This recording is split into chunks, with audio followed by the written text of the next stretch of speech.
Meus amigos, minhas amigas, companheiros, companheiras, meus irmãos, minhas irmãs em Cristo Jesus, mais uma vez o Senhor nos concede a oportunidade de estarmos aqui mais uma vez para expressarmos alguns relatos da Bíblia Sagrada. É com muita honra, com muita graça que estamos aqui, porque sabemos que o nosso Deus é quem proporciona todos esses momentos, todas essas oportunidades. Portanto, nesta hora eu quero te convidar, se possível for, fazer a leitura da Bíblia Sagrada. Se você tiver para nos acompanhar, tudo bem. Se não tiver, não tem importância, mas eu te peço que preste atenção no que a palavra nos revela, nos diz nesse dia de hoje. Com certeza você sairá no final deste programa abençoado, abençoadíssima pelo poder de Deus. No livro de Atos, no capítulo 16, a partir do versículo 1, nós vamos ler e gostaria que você prestasse bastante atenção. Que diz assim, Atos 16, a partir do versículo 1. E chegou a Derbe e Listra, e eis que estava ali certo discípulo, por nome Timóteo, filho de uma judia que era crente, mas de pai grego, do qual davam bom testemunho os irmãos que estavam em Listra e em Icônio.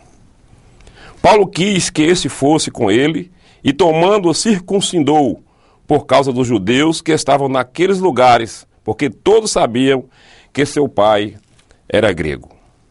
E quando iam passando pelas cidades, lhe entregavam para serem observados os decretos que haviam sido estabelecidos pelos apóstolos e anciãos em Jerusalém. De sorte que as igrejas eram confirmadas na fé e cada dia cresciam em número. E passando pela Frígia e pela província da Galácia, foram impedidos pelo Espírito Santo de anunciar a palavra na Ásia. E quando chegaram a Mísia, intentavam ir para a Bitínia, mas o Espírito de Jesus não lhe permitiu.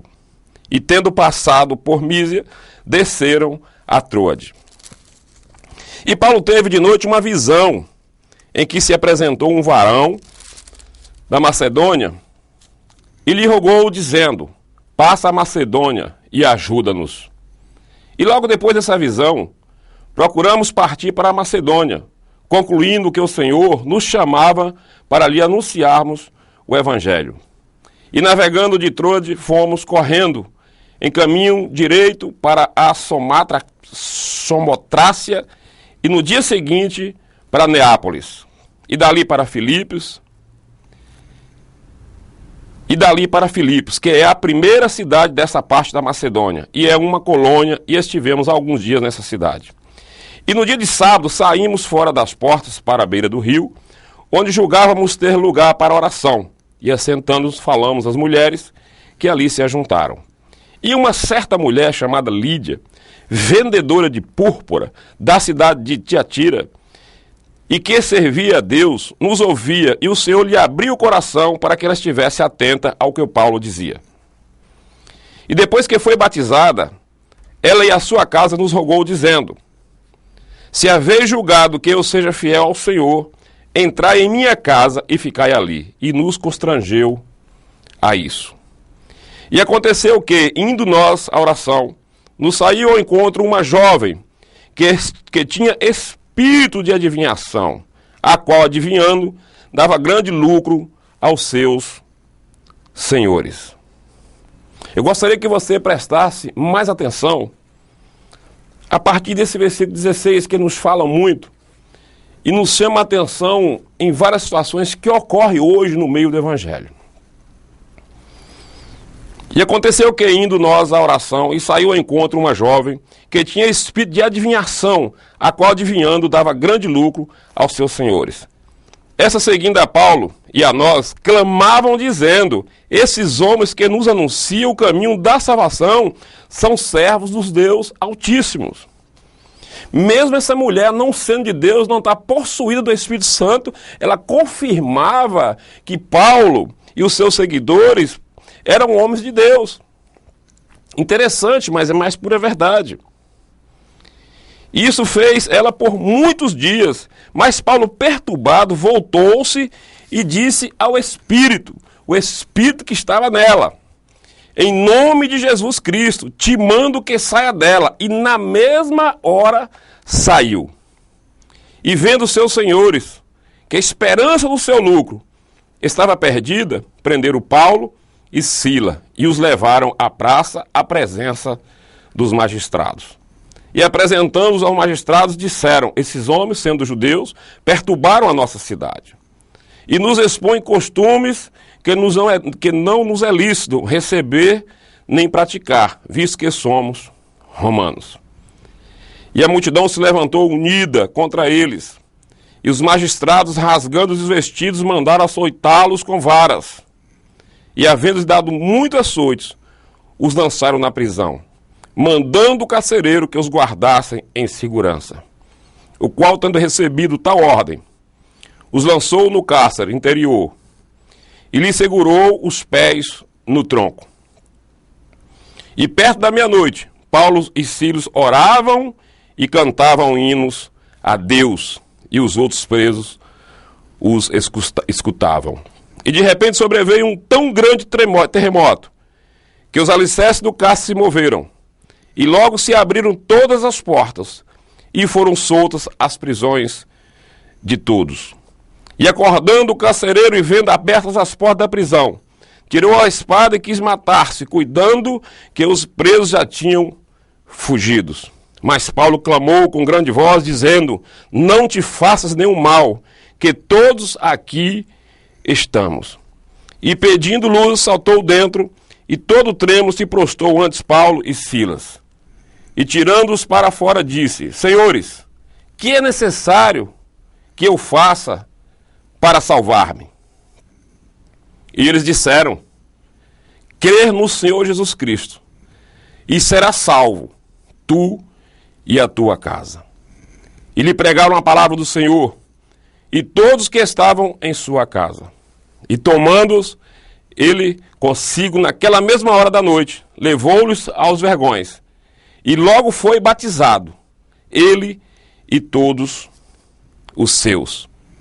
E levando-os às suas casas, lhe pôs a mesa, e na sua crença em Deus, alegrou-se com toda a sua casa.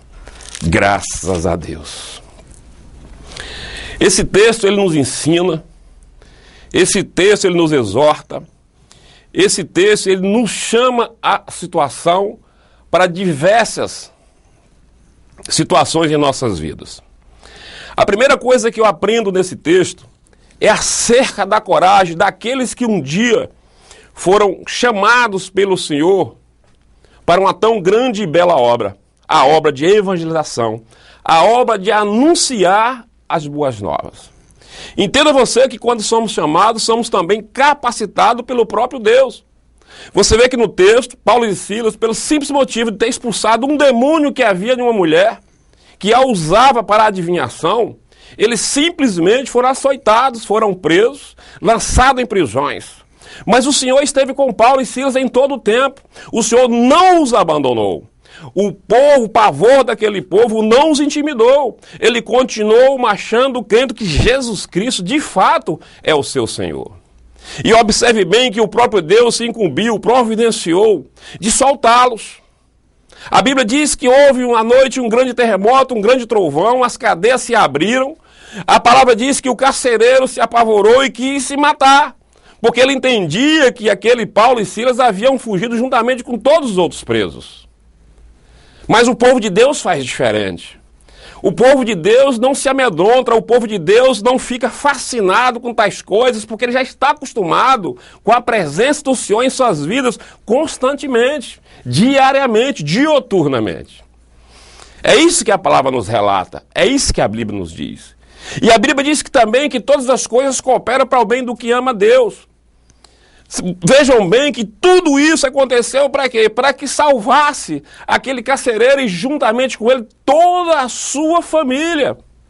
Veja bem que aqui a partir do versículo 31 nos chama bastante atenção que diz assim, e eles disseram, crê. No versículo 30 ele diz assim, tirando-os para fora, disse o Senhor, isso que é necessário para que eu faça, que é me salvar. O carcereiro lançou uma pergunta a Paulo e a Silas. Imediatamente eles responderam, crê no Senhor Jesus e será salvo tu e a tua casa. Que coisa linda e que coisa maravilhosa. Uma convicção muito grande de Paulo, de Silas, daquilo que estava proposto nos seus corações. E uma convicção muito grande da parte do carcereiro, crendo que aquilo que estava acontecendo era algo sobrenatural.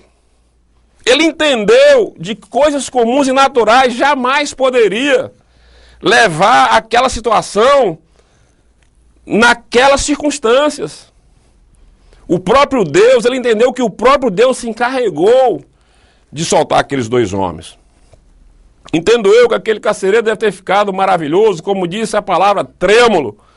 Ele deve ter ficado em choque, porque não é para menos.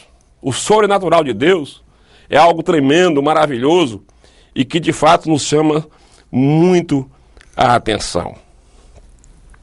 Então eu quero te dizer com isso, que isso eu sou obrigado a entender, eu sou obrigado a viver, segundo o que eu aprendo, segundo o que eu leio, segundo o que eu escrevo, o que eu escuto.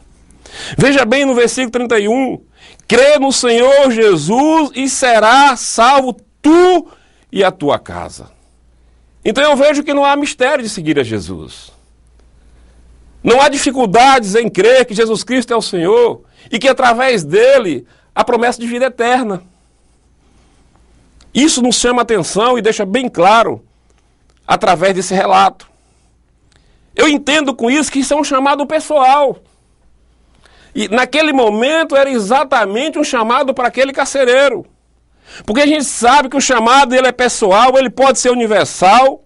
E sabemos que qualquer tipo de chamado, ele resulta em nós uma grande alegria, como descreve no versículo 34. Né? Que fala assim, e levando-os à sua casa, lhe pôs à mesa, e na sua crescendez alegrou-se com toda a sua casa. Que coisa maravilhosa, que coisa linda. Só conhece a alegria da salvação quem de fato a tem. E ela é de graça. Ela está para mim, ela veio para mim, pode vir para você e pode chegar a todo aquele que de fato quiser. É de graça, não sofre. Não precisa você pagar promessas, não precisa você pagar um preço, o preço já foi pago por Jesus Cristo de Nazaré na cruz do Calvário, ela é de graça, totalmente de graça, é só pela tua fé. Só a fé é suficiente para te levar à salvação, para te levar à vida eterna. Eu gostaria de ir mais longe um pouco, eu gostaria de ler Isaías 43:1 para você, que diz assim, mas agora sim diz o Senhor que te criou, ó Jacó, e que te formou, ó Israel. Não temas, porque eu te remi, chamei-te pelo teu nome, tu és meu. Essa promessa é para você, essa promessa é para mim, essa promessa é para todo aquele que crer no Senhor Jesus Cristo como único Salvador. No livro de Lucas, no capítulo 19, no versículo 5, diz assim, e quando Jesus chegou àquele lugar, olhando para cima, viu e disse-lhe, Zaqueu, desce depressa, porque hoje me convém posar em tua casa. O Espírito Santo de Deus despertou em Zaqueu o desejo de conhecer a Jesus. O Espírito Santo despertou em Zaqueu o desejo de ter uma experiência com o próprio Jesus. E Jesus percebeu, Jesus viu, e Jesus ordenou a Zaqueu que descesse depressa, porque ele queria posar na casa de Zaqueu. Sabemos que era uma situação complicada, porque Zaqueu era publicano, era cobrador de impostos, era um homem que não era muito querido por tantos, mas o Senhor Jesus não importa com isso. Ele quer de fato a tua alma, ele quer o teu espírito, ele quer estar contigo, ele quer te oferecer o que há de melhor em todo o universo. A paz, a verdadeira paz, a paz dada por Jesus Cristo nosso Senhor. No livro de Atos, no capítulo 9, no versículo 15, diz assim: disse-lhe, porém, o Senhor: vai, porque este é para mim um vaso escolhido. Olha que coisa linda. Deus está dizendo que você é esse vaso. Deus está dizendo que eu sou esse vaso que o Senhor o escolheu para que pudesse assim encher-nos. De quê? Da unção, da graça e do poder do Espírito Santo. No livro de João, no capítulo 3, no versículo 16, ele demonstra isso com muita clareza em tudo aquilo que estamos falando. Nós sabemos que Deus nos criou e nos redimiu. Entenda que pertencemos a Ele. E Ele conhece a cada um de nós pelo nome. Ele reconhece o nosso valor. E Ele diz, como disse anteriormente, você é especial. Você tem valor. Você é importante para Deus. Entenda, meu querido amado. Entenda, meu irmão, minha irmã. Entenda, meu amigo, minha amiga. Entenda todos vocês que me ouvem nessa hora. Você é precioso. Você é o objetivo maior da morte de Jesus Cristo na cruz do Calvário. Isso foi demonstrado por Jesus na cruz do Calvário, como diz em João 3,16. Entenda isso em nome de Jesus Cristo. Você tem valor, você é precioso, você é o foco de Deus. Os olhos do Senhor não se apartam de ti, não se apartam de mim nunca. Dioturnamente Ele está fitado em nós, porque Ele nos ama incondicionalmente.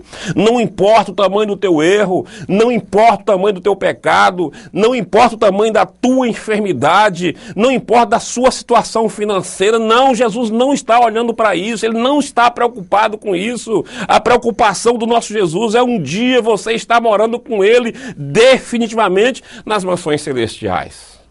Entenda isso em nome de Jesus Cristo. Às vezes a gente ouve, é muito comum ouvir, quando convidamos alguém a estar com Jesus.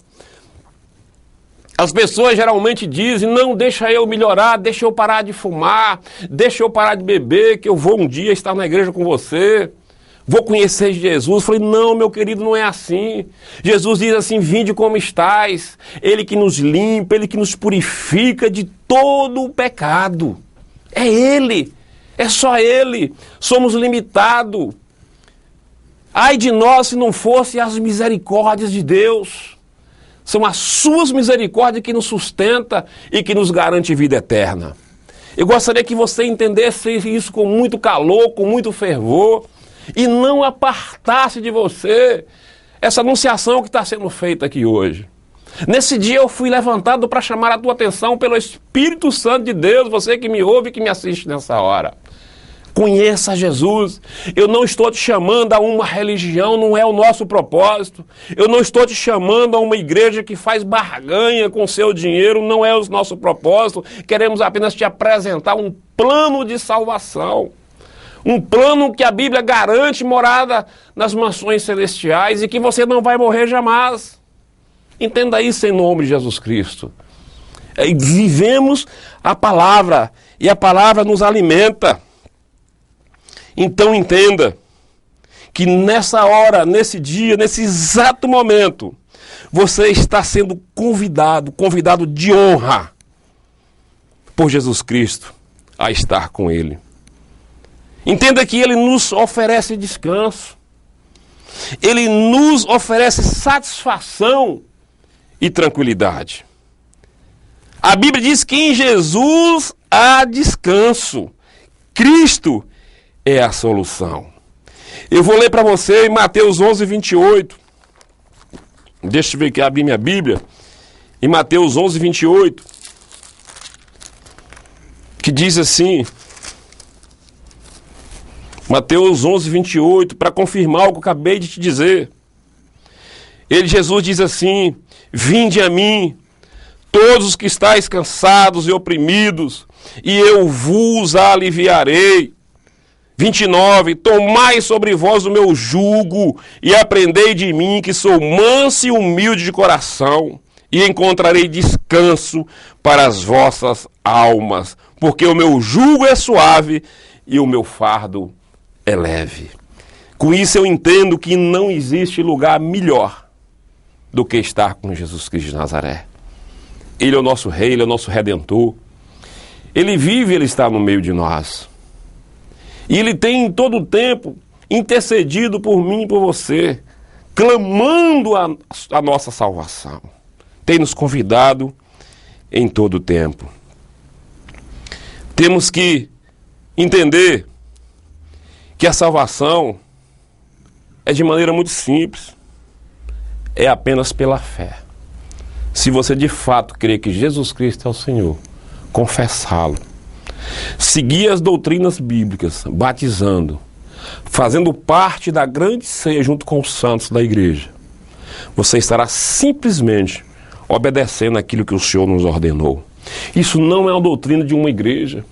Isso é doutrina bíblica, a doutrina do próprio Jesus Cristo. Você pode pegar a sua Bíblia e lê-la. Se porventura você tiver dificuldade de entender, procura alguém que não seja religioso, mas que seja um cristão genuíno, para te esclarecer conforme as Escrituras, e não o entendimento de quem estiver te falando. Faça isso em nome de Jesus. Então preste atenção. Quando reconhecemos Jesus como Senhor, confiamos a Ele toda a nossa vida e a nossa salvação, ela é assegurada. Não tema. Se você nunca confiou em Jesus para salvá-lo, faça depressa, faça hoje, faça agora em nome de Jesus Cristo de Nazaré. Sua vida pode tornar-se repleta de alegria, como aconteceu ao carcereiro que acabamos de citar ali atrás. Então entenda. Entenda que há uma necessidade de arrependimento. Entenda que há uma necessidade de reconciliação com o Criador. Entenda que há uma necessidade de obediência para que possamos então viver eternamente com aquele que nos proporcionou a vida. Eu costumo dizer que tudo que nasce, que tudo que começa, já começa e nasce com a data de término, de fim. Assim é comigo, assim é contigo, assim é com tudo que foi criado. É necessário apenas esperar. E esse tempo chegará. Oxalá que esse tempo venha chegar para mim e para você. Preparados, unidos, junto ao Criador. E um dia estarmos juntos contemplando o grande Deus nas mansões celestiais. Sou grato a Deus pelo dia, sou grato a Deus pela hora que o próprio Deus me proporcionou. Sou grato a Deus por ser instrumento utilizado por Ele para te anunciar tão belas e bonitas coisas que alegram o nosso coração e nos levam na direção bem acertada.